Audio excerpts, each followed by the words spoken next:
नमस्कार, मी शिवाजी बाबळे. पुन्हा एकदा आपण आलेलो शेतकऱ्याच्या बांधावर आणि यांची मका आहे. या मकाला कशाचा वापर केला आहे हे आपण त्यांच्या तोंडून जाणून घेऊ. सर्वप्रथम तुमचं नाव आणि पूर्ण ॲड्रेस सांगा. राजू कौतिका क्षीरसागर, राहणार देवठाणा, तालुका जिल्हा हिंगोली. आता ही तुमची मका आहे, तर या मकावर तुम्ही कशाचा प्रयोग केला? आपलं मल्टीपिलर समजा दोनदा तीनदा समजा फवारणी केली. हां, आपल्या खतात समजा टाकलेलं आहे. बरं.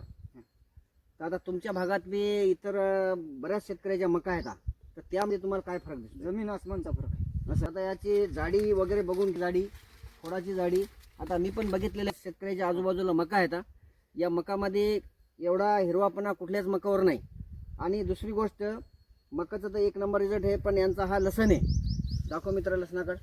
हा लसण आहे यांचा, जवळपास दोन एक गुंठ्याचा लसण आहे. हा त्या 2 गुंठ्याच्या लसणामध्ये यांनी टाकलेलं आहे. तर लसणाची साईज बघू शकता. इकडं दाखव बेटा. खोडाची साईज बघा, लसणाची खोडाची साईज बघा तुम्ही. दाखव, थोडंसं पुढं कर. आतापर्यंत या पुढे या थोडंसं.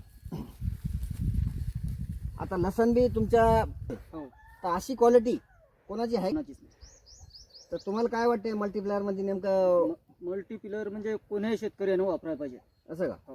रिझल्टसाठी समाधानी आहे? हो.